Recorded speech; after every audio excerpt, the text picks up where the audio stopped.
Hello, everybody. Welcome. I hope you're having a good National Library Week so far. What have you done to celebrate? Checked out books, it looks like. Today's also Library Worker Appreciation Day, and we have a library worker in our midst. So let's just give a brief round of thank you to Tina and all she does for making Randall Library so great. So this is part of the Friends celebration of National Library Week, and we're also going to have an event on Saturday, our second book chat, which I hope that some of you or all of you will come to. It's a fun, relaxed opportunity to meet new people who like to read. Everybody brings a couple of books that they enjoy and just talks about why they enjoy them. And there's always refreshments and lots of nice conversations. So come and join us. It's very interesting. Carol is the coordinator. 1 o'clock. 1 o'clock. Oh, I'm sorry, I left out the key part. It's my pleasure tonight, and I'm sorry I'm going to read a little bit, to introduce our speaker for the evening, who I first heard on a radio broadcast on WBUR talking about libraries, which you don't hear people talk on the radio about libraries all that much. My antenna went up. You do now. Greg Peverill-Conti grew up loving books and libraries and what they offer kids who are interested in just about anything. Fast forward today to where he remains dedicated to libraries. He's a library employee at both Wellesley and Framingham libraries, and he serves as a trustee for the Medway Library. And in between all that, Greg co-founded the Library Land Project, an adventure in visiting libraries around the US and many in Massachusetts to learn about how libraries reflect their community and the role they play in the center of a community. He's worked tirelessly to promote the value of libraries as a hub for knowledge, education, and community engagement. And I'm thrilled that he's here with us tonight, truly. Please join me in welcoming Greg Peverill-Conti. You're welcome. Slow motion. I am really excited to be here. It's been a few months since I've had a chance to speak anywhere. I think it was in the fall in Indiana, I think. But it's nice to be here. I visited this library. This is now my third time. And it's really fun to be talking about this library and libraries in general. So I'm going to talk about, our mission. I'm going to give you a little background on me and the project. Then I'm going to talk about what I look at when I look at libraries. And then we're going to look at different libraries and different elements of different libraries that I think are interesting or exciting in some way. This is me when I was younger, in February.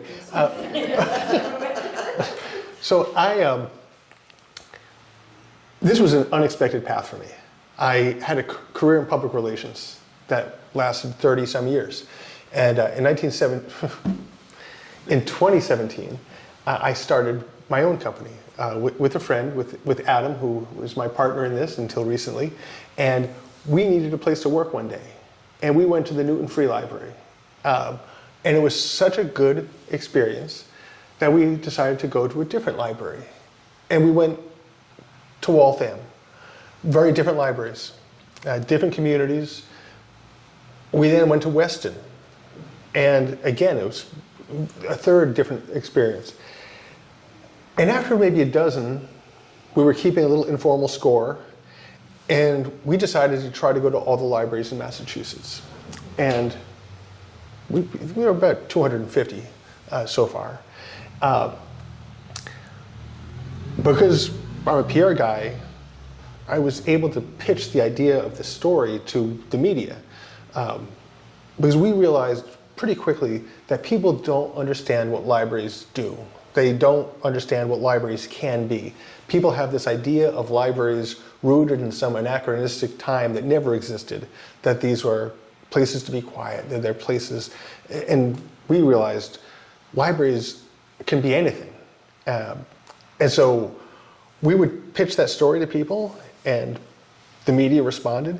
But when we got to I mean, the story we pitched was two goofballs driving around the state trying to go to all the libraries. It was an easy pitch. But when we got in front of a reporter, we talked about people don't understand how important these are, what they do and why they matter. And so the media, they paid attention, that was good. And then Library Journal did a story about us. And we were invited to go to Indiana to speak back in 2020. It was tragic. It was right before the pandemic. And we thought, this is going to be the best year ever. We had speaking engagements lined up across the country. I was like, I'm going to go to graduate school maybe. And I actually was working at the Dover Library just as an on-call, just, as a page basically, and loved it. And then the same night, March 12th, our library director in Dover called and said, don't bother coming in tomorrow. We're going to be closed for a few days. I was rejected from library school, and what could have been the worst year started. But instead, I went and got my degree. Libraryland is a nonprofit, and we continued visiting libraries as often as possible. And then, in the beginning, I guess in 2022, I had graduated. I started working as a substitute reference librarian in Framingham, and it was really fun. And then I got hired by Wellesley in November. And then I decided, this is what I want to do, just libraries. And so, as Lisa said, I work at two, I have a nonprofit, and I'm a trustee. If I could think of other ways to work for libraries, I would do it. So here's the road in Massachusetts. It's the central part of the state's tough to get to, and libraries there are not open with the same frequency that urban libraries are. I was able to go out to Western Mass in part because the Berkshire Chamber of Commerce basically said, will you come out? And they helped us figure out when libraries would be open and coordinated that. So even when they weren't, we were able to occasionally meet up. So we still have work to do to finish up here in Massachusetts. And there's a lot of work to do around the country. And we realized, I realized, there's almost 17,000 public libraries in this country. And there's no chance. I started way too late to do them all. But one of the things that I am in the process of doing is open sourcing the data collection for this project so that other people can contribute. And I'll talk about that later on because we ask 4 very simple questions about people's thoughts on public libraries. And I'm hoping that in aggregate they help paint a really good picture of what life is like in library land across the US.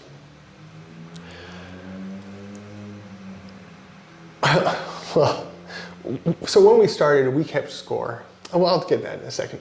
So I want to tell you about 2 of my favorite libraries. Very different.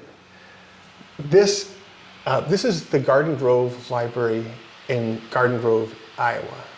Has anyone been to Garden Grove? Occasionally people have. It's a small town. There are 174 people. So, yeah, everyone's like you're thinking, our town is small, but nope, you're an order of magnitude bigger. There's no stoplight or street sign or street light in this town. This is one road, and the library is in a small corrugated metal building that also houses the town hall. I pulled up in front of the library, walked in, and this woman, Sarah Chisholm, was there to greet us. And it's one of the most amazing library experiences I've ever had. She is not a librarian. Her husband is. He works at the Des Moines Public Library. They decided they wanted to move to the Midwest from the Northwest because they love 19th century prairie life. They basically moved to Iowa to LARP, Little House on the Prairie. She makes her own clothes. He builds and repairs Victorian bicycles. And they've got this, I mean, beautifully crazy life that they've created.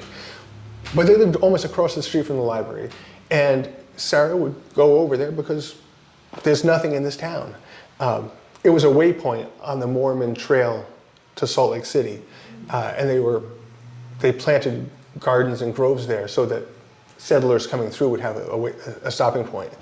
But she started going to the library. There was a librarian there who watched super violent war documentaries. That's what he did. There was no shelving system, there were no cards, there was no index, there was none of the accoutrements of a even minimally functional library. And slowly but surely, she began to put things in place. She began to organize. And the more she did, the less he came in. Until the mayor, and they have a mayor, it's a city.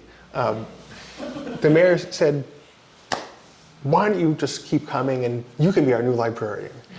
So she became their new librarian. And her husband helped figure out, like, okay, like, this is how libraries work. We'll build it together. And they did. This is the town of 174. Her first program she did on 19th century prairie life got almost 30 people. So think about the percentage there. Yeah. I mean, this building couldn't hold that percent of people in this town. She talked about how it's the only thing, and how many kids in particular spend all the hours it's open at this library because there's nothing else in the town. And so she and her husband have totally reimagined what this library could mean for this community. I'm library card holder number 21 there. They have just paper cards and just paper ledgers. And I said, well, I'm not from here. And she said, it's fine. Everything she does, she bootstraps and creates with her imagination and ingenuity. And it's just it let me see what a difference committed people could make in a community using a library as a platform. And it was just beautiful. I had tears in my eyes. At the opposite end of the spectrum in some respects, but not many, is the Braddock. Has anyone been to the Braddock, Carnegie Library? This was the first Carnegie Library in the United States. It was built, I thought it was 94. Carnegie's first steel mill was across the street. And so he built this as a place for his workers. Now, people often say, back to books, back to basics. Public libraries need to remember their roots and get back to what they did. This library has an 1,100-seat music hall. It has a swimming pool that is bigger than the footprint of this building. It had 2 bowling alleys, a gymnasium with a boxing ring, a basketball court. It was like the center of the community for his white workers. Black workers could borrow books, but they could not do all the other things. 1890s Braddock and 21st century Braddock, Pennsylvania are radically different cities. By the 1970s, the library had fallen largely into disrepair. It had a huge pipe organ in the theater with Carnegie steel pipes, most of which have disappeared. But in the 70s, the community got together, they bought the building for $1, and they have been slowly building out and restoring out. And they are keeping that spirit alive. I mean, that swimming pool is not going to happen. They're making that into a sort of a co-working meeting space event area. The music hall is going to be restored. They're taking out 100 seats to make it a little more generous in terms of size. But they've done some just fantastic things. And the thing that I think is most impressive is keeping that, understanding what matters to the community and helping them achieve it. And even if they don't know what they they need. A local business closed down, and they gave the library all their equipment. They were a silkscreen, they were a screen printing company. So the library suddenly has a huge screen printing studio. And Jonathan Reyes, who was the guy who walked us through, he said, when we got it, nobody knew what we were going to do with it. No one knew how to use the equipment, and nobody in the city thought, what was going to happen next. But he said they figured it out. They taught everyone, not everyone, but as many people as wanted to learn. And he said now there's not a reunion, there's not a demonstration, there's not a protest where people don't come in and print T-shirts and bags and signs. It's like that fulfilled the need of her community that they didn't know they had. The other thing they have a ceramic studio at this library with 3 kilns, 12 wheels, walls of glazed samples, and that is used all the time. And it's free.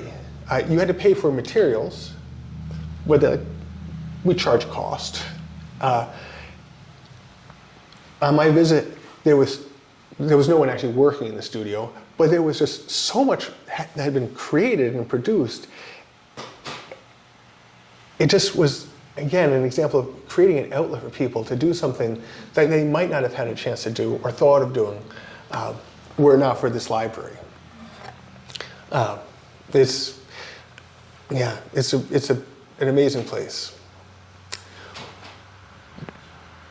When we originally started touring, we went and we rated public libraries. We had a scale, we had 11 criteria, and there were really good criteria for 2 middle-aged white guys looking for a place to work. We realized that that's only one kind of library user. And also when COVID hit, it felt, it's really hard to evaluate anymore because things have changed so much. So we replaced the reviews thing, and this actually, I'm disappointed by this. I went to the University of Alabama to get my library degree, which was a terrific experience. Zoom was great. It was, and actually creating that rating system in a more objective way was going to be my master's thesis. But then my advisor and professor got COVID, and so it didn't happen. What happened instead was coming up with an idea of a framework to help people think about libraries critically, but not judgmentally. And that was always our intention. I'm 100% in on libraries. So I came up with a handful of things that we thought mattered, that I think matter when you think about public libraries. And so I want to talk about what I look at, what I think about when I think about libraries, and share some of those with you. So the first thing is just the physical place of a library. And I think sometimes people get maybe too caught up in this, and sometimes people worry about elements of it too much. I know some people don't like brutalist architecture. I personally like it. It does seem a little out of place in some communities. Foxborough has a nice, quaint town green with a big concrete brutalist building in the middle of it. But you have to think of all the different uses of the library, both inside and outside, and the space experienced from the inside and outside. Some people are real big fans of antique. Some people are big fans of glass. Both of them accomplish the same thing, enclosing a space for people to enjoy resources. I'll get to that when I have some pictures. The next thing I look at is, are the people? What are the interactions like? What is the staff like? When I give this talk to librarians, I talk about seeing the library through your patron's eyes and imagining coming into the library for the first time, arriving and walking through that door. What is it like? What are the people like? I'll tell you, if I go into a library that there's no visible service point or any staff, that's a real problem. It confuses people. Wichita, Kansas, their advanced learning library, that's the case there. And they have no signage. And the director there said, the architects thought the signage was distracting and that this would detract from people exploring the library. But instead, it really just confuses people. They walk in and, there's no, the first person you see is a security guard. And, he doesn't know, I mean, he's learning, but he doesn't know how to get people through the library. The same was true in San Francisco. I was in one of their areas, and there was a service desk with 2 uniformed SFPD police officers there. And I asked them, I said, do you guys have library degrees? Are you librarians? And they said no. They're like, well, we know what genre fiction is now. Once you've interacted with the staff, the next thing people are going to notice likely is the collection itself. This is why people come to libraries, for the most part. And so we think about things like, what's the size and scope of the holdings? We're so lucky here in Massachusetts that we have, ILL, the interlibrary loan that makes pretty much the entire state's collection available to everyone. Just last night, when I was in Framingham, one of my colleagues handed me something she'd put together. Do you all know that Libby, you can actually access every network in the state for borrowing audio and ebooks with your single library card? I didn't know until yesterday. I was pretty excited about it. Programming is something that's super important. Events like this, how diverse are the programs? How accessible are they? Accessibility is a huge issue in libraries in a lot of different ways, and when you're putting together programs, thinking about that is critical. And then services, those are the maybe non-library functions that are provided, and either by the library directly or through partners, and we'll talk about some of those. And then finally, policies. This was something I'd never really thought about until I became a librarian. And then I see how important, to me, how important good policies are. And I work at the 2 libraries that have very different opinions of policies. I will say Wellesley has 1 million policies for everything. And at first I was like, but it's so good to have. There was something going wrong the other day, and it was easy to be like, I know what the policy is. Don't have to think about it. But policies can also inhibit the way people use libraries. We'll talk about that. So we're going to look at each of these with some examples. So starting with the exterior of the library. There is no right exterior for a library. There's no wrong one.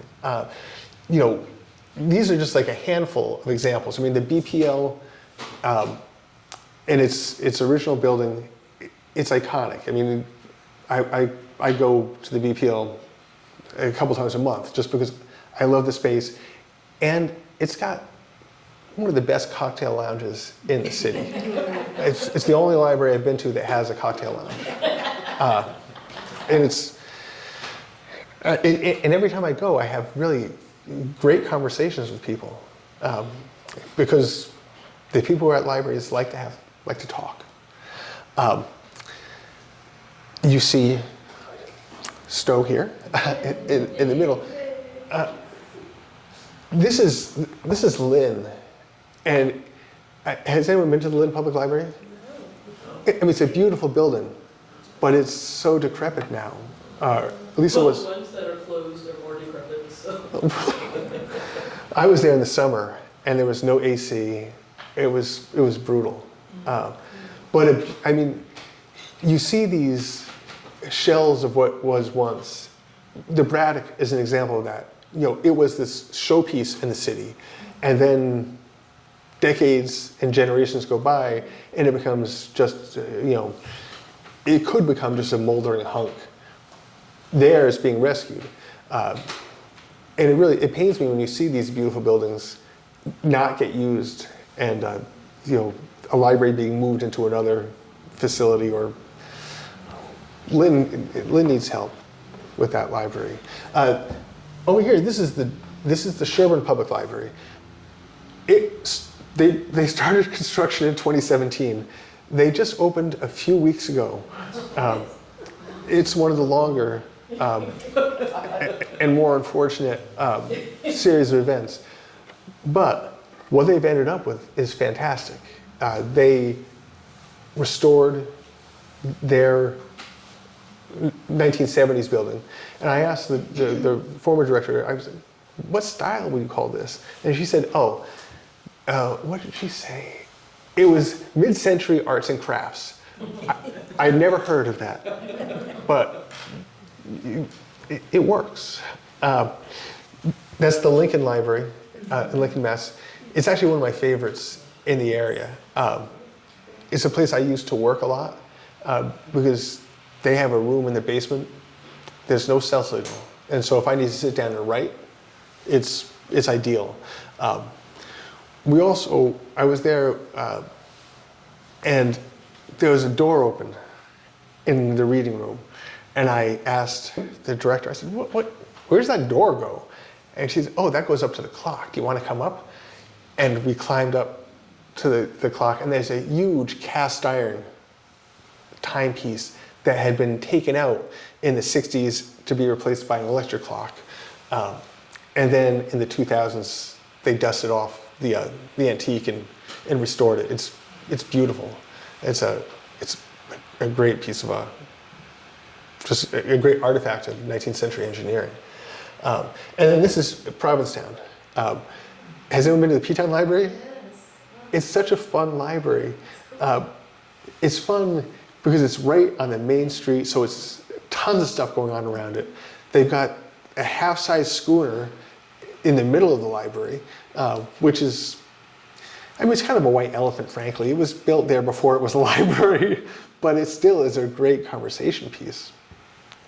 So those external elements of libraries, they can run the gamut, and they all matter, and they're all marvelous in their own way, mostly. And then there's exterior spaces that aren't meant to serve as a facade for your experience. More and more libraries are building outside spaces.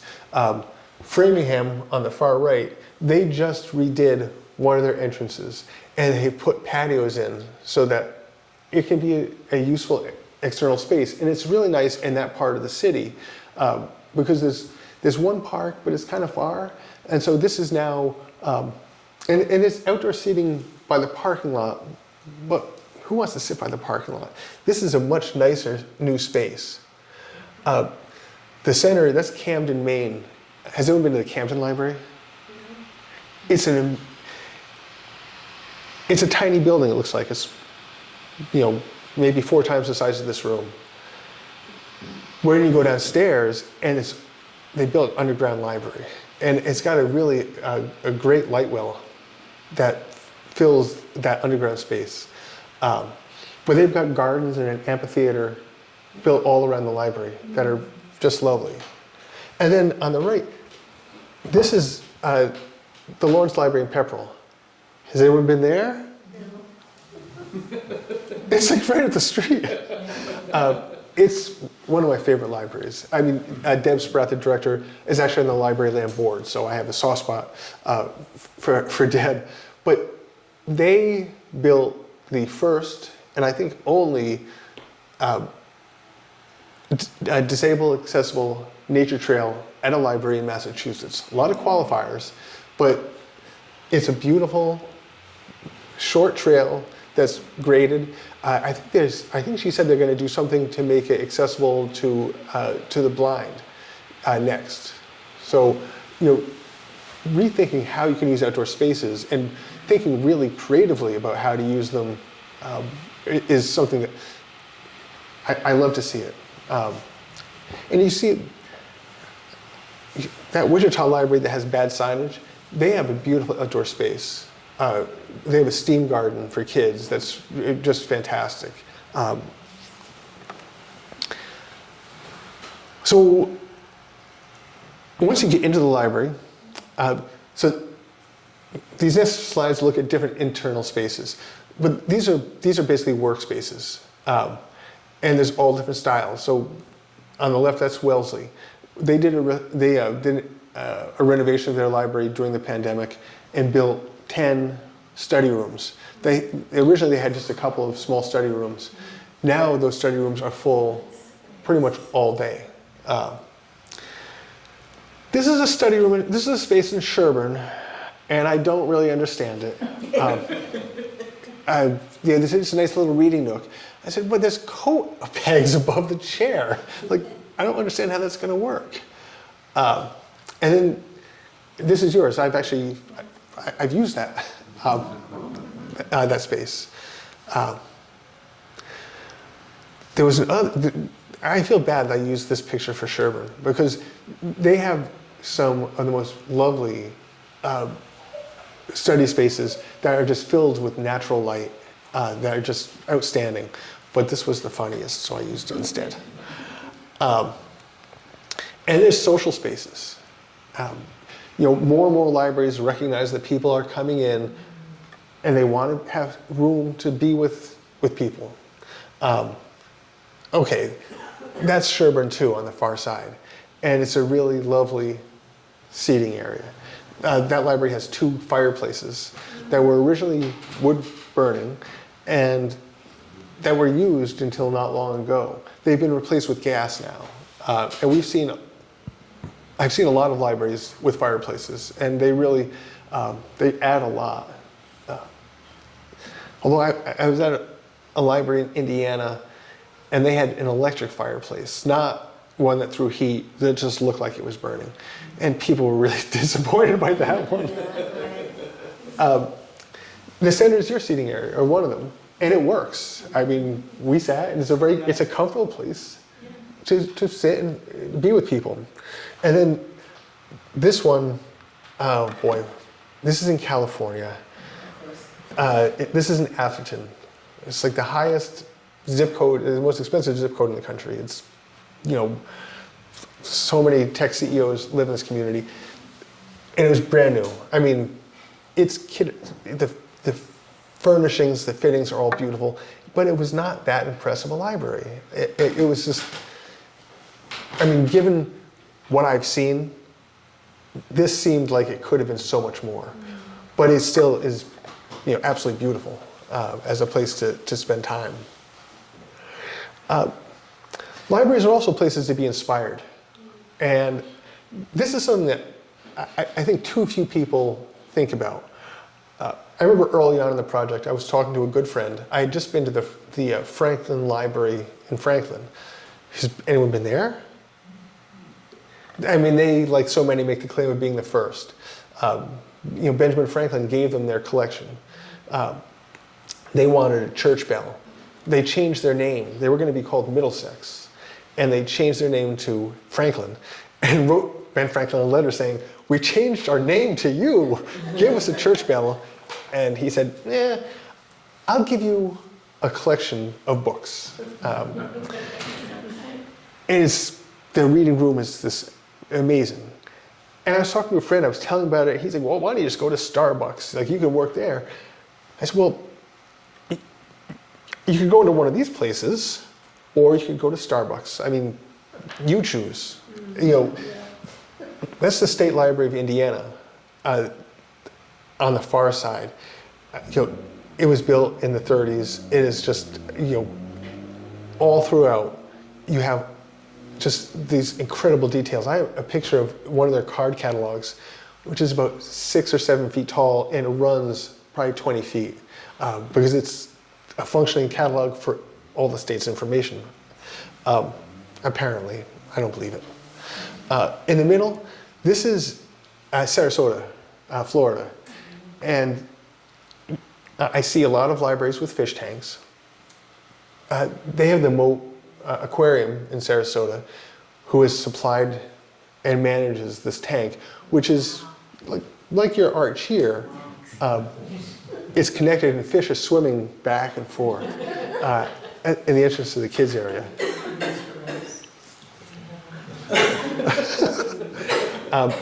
And then and the last one here. The last one is the Reuben Hoare in Littleton, and I just found. Where's the last one? Littleton? This is Littleton, right up the road. It's a fine. I was there for opening day. It's a beautiful new library, and it just has, that feeling of, well, do you like glass or not like glass? You have to think about glass from the inside too, and for the people inside, that glass creates these beautiful vistas that, I know a lot of people are like, I don't like the glass box. It's like, well, if you're inside the glass box looking out, you love the glass box. And so finding places and ways to make inspiration available to people through architecture and through design and through use of space is something that few public buildings can do or need to do, but libraries do. There are also places to explore and create and learn. So when I was here a couple of weeks ago, I met Chris, who came tromping in with wellies on and a net and a 5-gallon bucket full of salamander eggs. And it was like, that's cool. Like that's something that you don't get to see every day. In the middle here, this is in Pepperell, the Lawrence Library,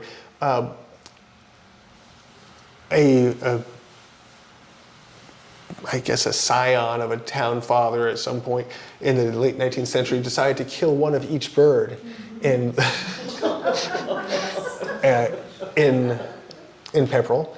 They have well over, I think about 140 birds that he killed that were given to the library, and they don't know what to do with them. So many of these birds are now extinct. So it does serve sort of a information-bearing purpose. And then this is Atherton, 3D printer. I often feel like 3D printers, a lot of libraries have them. I don't really always understand what libraries are doing with them, except for making small tchotchkes. The day I was here, a game, one of the pieces got broken, and they were making replacement parts. I was like, okay, I can see the utility here. The other thing to think about in space is sound. This is terrible here, the sound. It's bad. It's not the worst, but it's not good. When Harry and the Potters play at the Boston Public Library, that's bad. That was outside, obviously, the BPL and the main steps. This is the other side. This is the West Des Moines Public Library. And the assistant director said, people don't realize it, but if they're down here on their phone, the entire second floor hears everything they say. And we tell, for a long time, we didn't want the signs up. I don't know why libraries don't like signs, but they didn't want the signs up. They said, we tell people. Unfortunately, that message doesn't get through to people.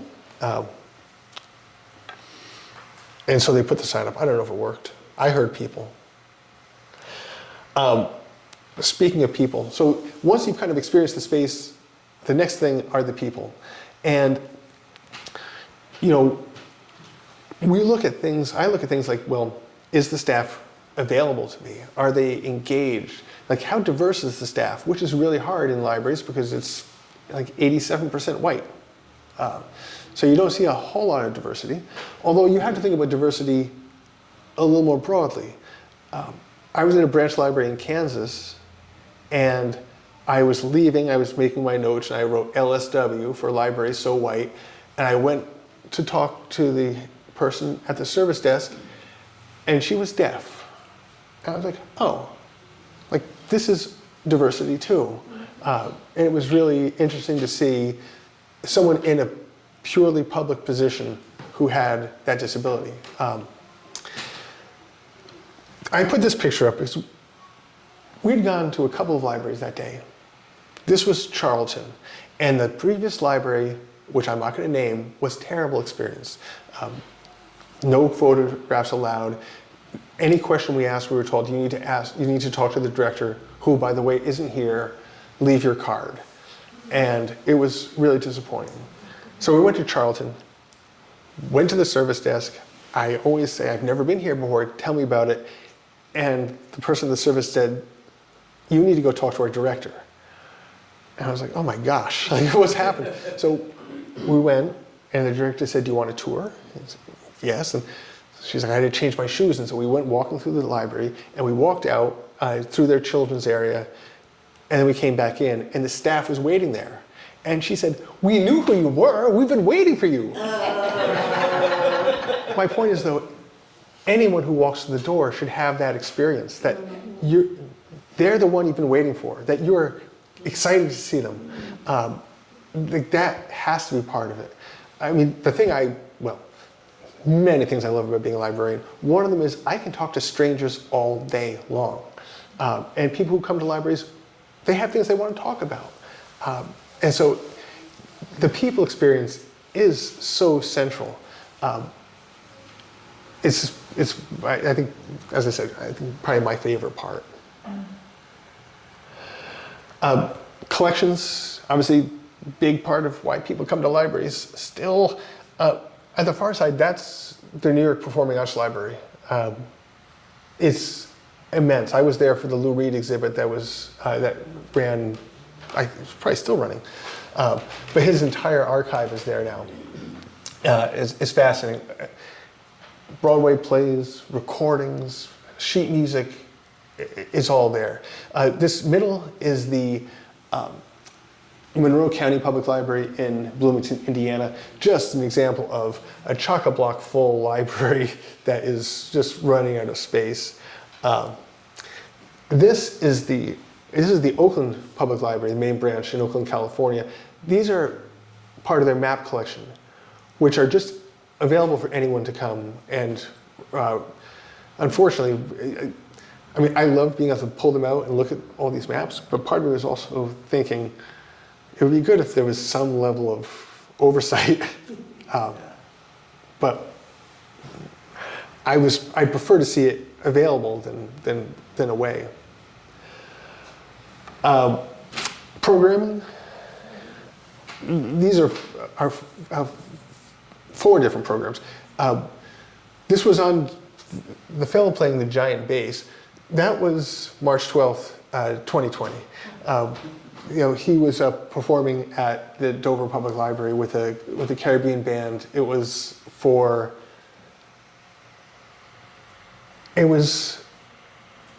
Shrove Thursday. It was like this. It could have been. It was really fun to have live music at the library. The centerpiece there, that is also the Dover Library. That was earlier that day where we had a potato chip identification contest. I didn't know there were that many flavors of potato chips. And we had made a big deal. It's like, well, there's this disease we're hearing about. So we had to fill individual cups with like a couple potato chips each. That was a lot of fun. I just checked on the salamanders' progress. Yeah. They're looking good. The tadpoles are looking even better.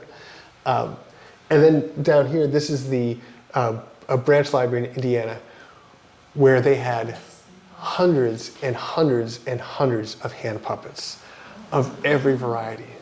I mean, they probably had 400 puppets that had been building up over the years, and they get used frequently.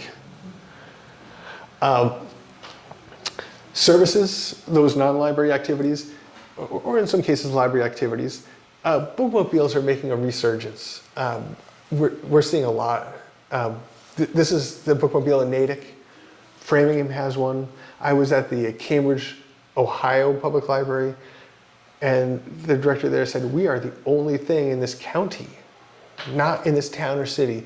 There's no bowling alleys, there's no movie theaters, there's no shopping centers for the entire county. And she said, a lot of the people in this county live out in the hills, out in just the hinterlands. And the bookmobile is the one thing we have that goes out to these small villages. In the middle, this is the Rutland Public Library. Have you been to the Rutland Library? I have. I love that library, and the director is like so amazing. During COVID, that library vaccinated more than 100,000 people. I got vaccinated there. Did you? Yeah. I mean, it's not a big town. They said, well, when they announced what the requirements were for the COVID vaccine, the fire chief said, we're going to get one of those freezers. And they got one of those freezers, and they used the library as the staging place. And she said, we literally had over 100,000 people come through this building. That's a service to a community. That's not a library service, but who else will do that? This is at the Hussey Mayfield Library in Zionsville, Indiana. This is a breastfeeding station.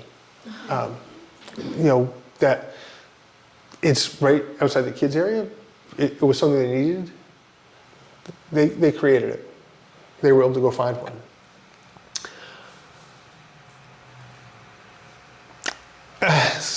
This is like, we're almost done because I realize I'm going over. I could talk about libraries literally for hours. This is about policy. And, study rooms were such a big deal when I started this. I needed places to work. And in Framingham, the rule is you can use it as much as you want, but you have to sign in. The doors are locked. We still have problems with people doing things that they shouldn't be doing in study rooms. Wellesley, the study rooms are all open. You still have to sign in. It is the hugest bone of contention, though, because people will use fake email addresses to try to get more time. It's so crazy the lengths people are willing to go to for a study room. I don't think I've seen any library come up with a really simple and sound policy around using spaces. The center one, that's at the Walpole Public Library, which is one of the first ones I went to where, in talking to the director, he explicitly said, we know that people are using libraries differently. They're using them to work. They built, I think, 6 really nice glass cubes that could seat 4 to 6 people.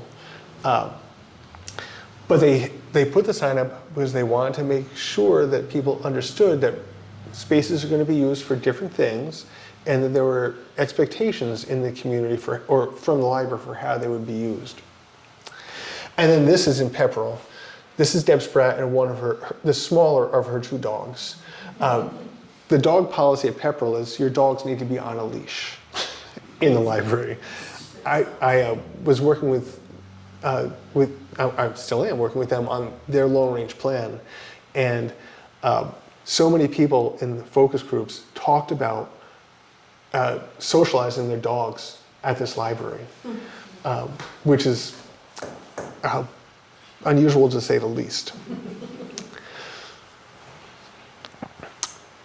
So those are the pictures I wanted to share.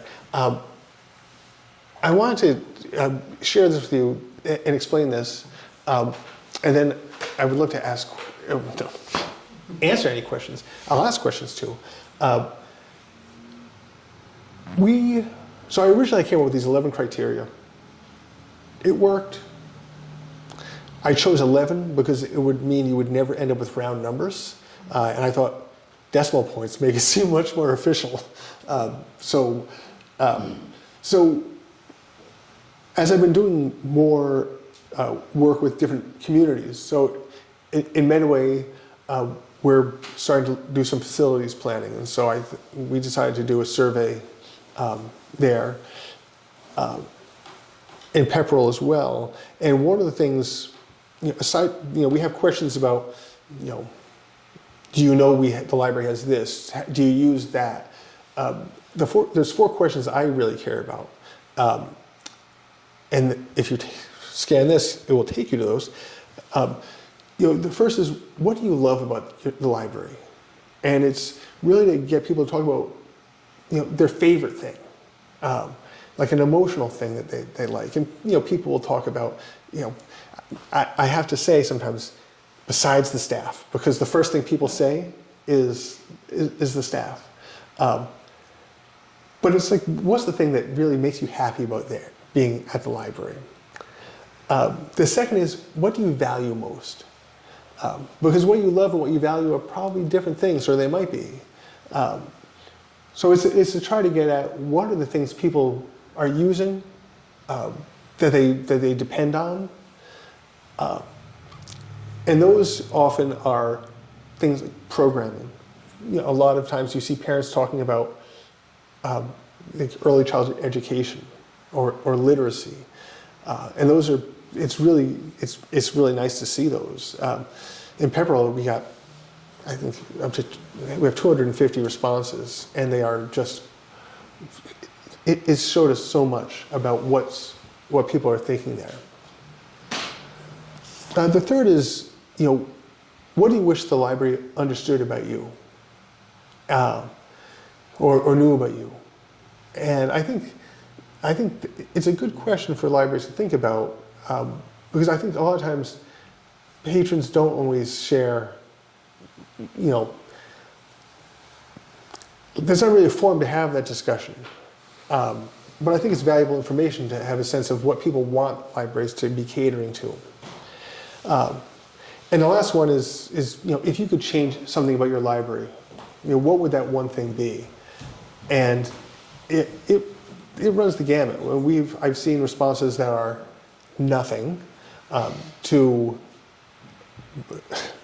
In Medway, we got someone who said, we're going to totally change the way this library is. It was every question about the library, they were divisive, they were just angry about the library, and they're like, get ready, because we're coming in to change things. They haven't come in to change anything, but it was good to get that information. And so I'm in the process of gathering this to open source this and actually share this with people anywhere to start. As I said, I'm not going to go to all 16,000 public libraries, but if I could get 16,000 people to each go to one library, get the whole thing done in a day. You can find Libraryland at librarylandproject.org. You can find us on Facebook under Libraryland. And that's a quick talk about life in Libraryland, and happily answer any questions. Number one, thank you. Number two, one of your very first slides, you had different colored dots. Were the ones in the middle the ones you had not been to? Oh, Or what was that? yeah, I'm sorry, orange is my favorite color. And so the Mass Board of Library Commissioners, there was a spreadsheet somewhere of libraries that I just converted into, I just uploaded it to a Google map. And I made them all blue and turned them orange when I visit So in them. other words, there's no significance between the blue and the orange. The blue ones I have not been to. Oh, okay. Thank That's the significance. Thank you. It's kind of a silly, And what are the reds? the reds are libraries that were permanently closed. Oh. Yeah, there's only a handful. And The orange is hard to see at this distance, but there is. and some of them have reopened. I think one of them is the Grafton. I think they reopened. Although I think there used to be a main library and a branch, and I think all of them. I don't think the branch exists anymore. When I was working on this before coming here, I considered taking the blue off, because I thought, this is kind of an internal thing for me. But I like to see watching. how many libraries there are, and that's pretty impressive. It's funny. Go to the Bolton Library. They have the old map of all the libraries in the state. It's cool. It's very cool. Yeah.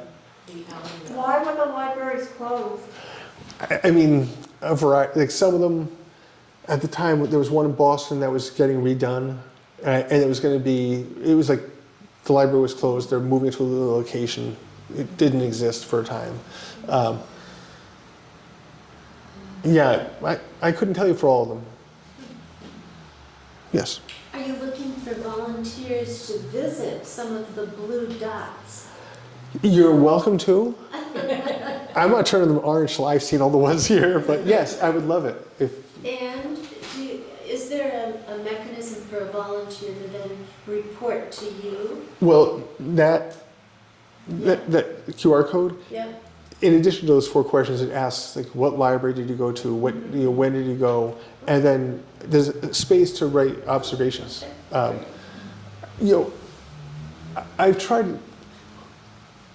tried to think about this quantitatively in the beginning, and the reality is, libraries are qualitative, and I know Library Journal has the 5-star and people get excited about it, but it doesn't really tell you much about the library. It tells you statistics, and I think we sometimes put more weight on things that we're able to count, and I think sometimes that desire to count and quantify detracts from recognizing what the real value of something is. So what I'm looking for are people saying things, not just counting things. Yes? You didn't talk about the digitizing of content. What your experience has been. Well, so I support it. I mean, I think it's generally a good thing. I'm really focused on the physical space of libraries. And I think that as much as, I use Libby all the time, but the more people think about libraries as simply sources for digital content, that ignores like 90% of what libraries are valuable for. Like that move from browsing to searching, I think the pandemic, when people could say, I'm going to do curbside, I'm just going to go to the catalog, I'll get an email, I'll pull up, and I go. Like that really changed the relationship with libraries. And as great as it was during the pandemic to have access to that information, I don't think it's helpful for communities. And that's an important role. So I support it, but I do so somewhat with trepidation. And it's just, I tutor and the textbook has been replaced by the Chromebooks. And that has its pros and a lot of cons. And so I worry a little bit about whether the economic pressure to digitize everything, even in the publishing world as we move forward. But it's not like it saves anybody money. I mean, is your collection getting cheaper when it gets digital? No. There's more restrictions on it. There's more controls. It's really fraught, frankly. I mean, I know that. I'm not in favor. I'm just interested. Yeah. In your research. Yeah. It hasn't been a kind of hot topic. And also just watching it unfold in the libraries I work at. Wellesley had digitized the Townsman, which now is you guys have a local paper. So many places don't. Wellesley doesn't. The Townsman was purchased by Gannett, and the stories in it are just recycled USA Today and news from around the area. But the cost of digitization, the cost of storage, all these things are they're problematic, and they create distance between people and information. It becomes an abstract thing rather than an object that you can interact with. Not that you can't interact with digital things, but there's something about tangibility that I think is important. Yes. I'm trying to figure out the upshot of all of these visits. Are you collecting data? Are you building a database that that eventually could come up with some similarities, like which libraries have a little coffee shops, which ones have carols, you know, I mean, there could be a million different data points that you could collect data. Are you doing that, I guess is the question. So yes and no. I mean,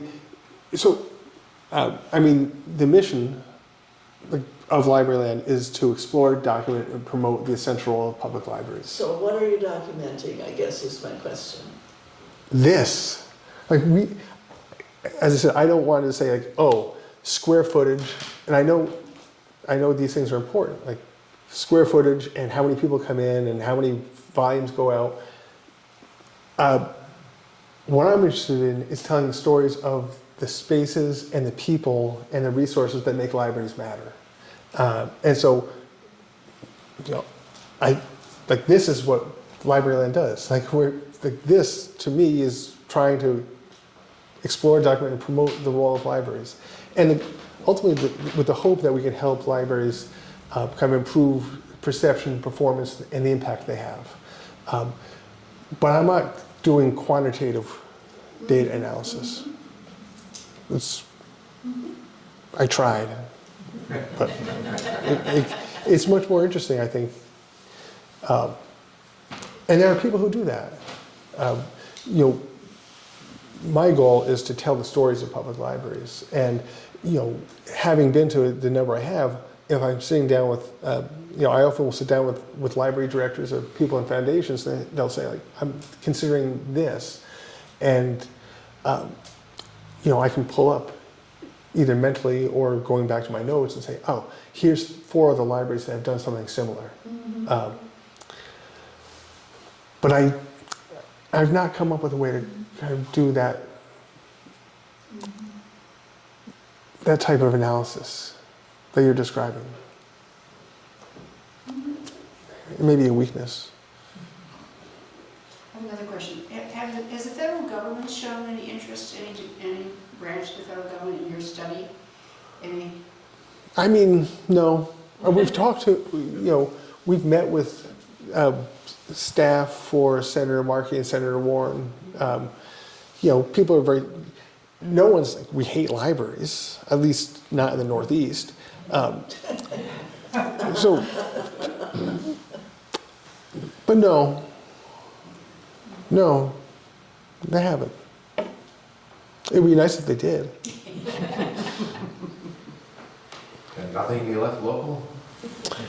I mean, I was at Library Legislative Day in March. I mean,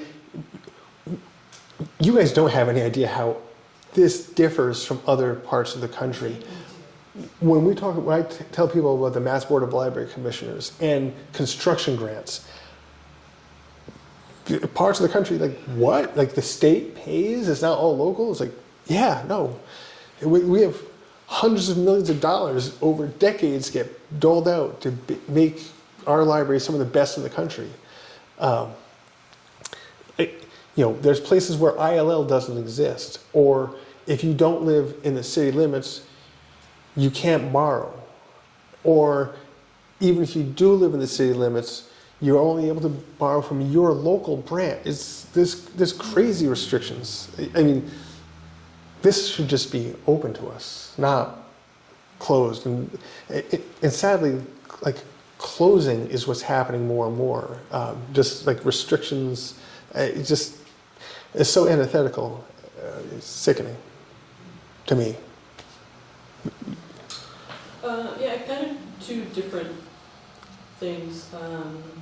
As a project to keep myself busy during unemployment, I've decided to start visiting Carnegie libraries in Massachusetts. Let's talk. Keeping the numbers smaller than all of them in Massachusetts came across as a suggestion in Bolton, actually, so I'm thankful for them. But what I found in like 6 or 7 that I visited is finding the little nuance and the little pieces of history that are like in these hidden cubbies in the library somewhere. Yeah. And trying to dig out some of that information. So that's because I don't know a lot about libraries, and it's like, well, this is really cool. I didn't either.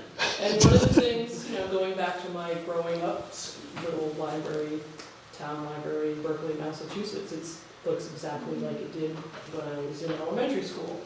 But it's one of the early Carnegie libraries, so I was like, oh, cool. But That's out in Berkshire County? no, down south. Berkeley. Nobody knows where Berkeley is, but that's. Is it near Dighton? Yes. Okay. I think I've been to the Berkeley Library. Yeah. So for me, like, anybody can visit and study libraries in every way imaginable. And so for me, it's like I don't have a specific purpose other than I need to study something. And it's been so remarkable. Like, every library is some other cool thing. Yeah. To learn about the state history, the city history, the town history, the something. This is what happened to me. Yeah. I needed a place to work, and it was like one after another. It was like, wow. So good for you for trying to put some kind of boundary Well- around it so you can accomplish So, something around your purpose and that applies to buildings and purpose for libraries, Yeah. value and meaning. I have something else I can share with you. So, when we got rid of the rating system, there's a framework. So, this takes you, or that QR code takes you to like these 4 questions. The other thing takes you to like 11 categories, where it's like, okay, what's this like? Here's prompts to think about it. I'd love to share it with you. Yeah, love to do that. But the other thing really interesting is I'm also getting into other interesting categories, but I think what you talked about policies is also intriguing because we're also a little bit buffered from other parts of the country and the world where state and local policies and politics are going to infringe on just how a library operates. Yep. How you can label the bathrooms. Who can go in the bathrooms? Is it male, female, women, men, across genders? Like, It's the libraries are not immune from that. no, And but quite the opposite where now. we are in Massachusetts, we are very much buffered from that experience. And if I walk in a library and it says gender neutral bathrooms, I'm like, now that is actually current for Massachusetts, but in other parts of the country, no. And the whole book banning also is a. Many topics that I don't even know about, but yes. Yeah. So it's part of the microcosm of the country. So, I mean, I went to the University of Alabama. Most of my classmates are librarians across the deep South now. And, they describe a very different world of librarianship. Just like I wouldn't want to, I don't know how I would handle that. I'm thankful. The main thing is to be in Massachusetts. Okay, it's me to say shh. Yeah, okay. Because I'll put you. A round of applause and thank you for that. Great. Thank you. Thank you so much. Thank you all for coming. I hope you'll consider coming to the book chat on Saturday. And think about coming to the next building committee meeting that we have on May 3rd if you're curious about where we are in the process of redesigning the addition, the demolition and the addition. And for those of you that don't know, Andrew is one of the designers. So. Yeah? Thank you all for coming tonight. Thank you so much. Thank you.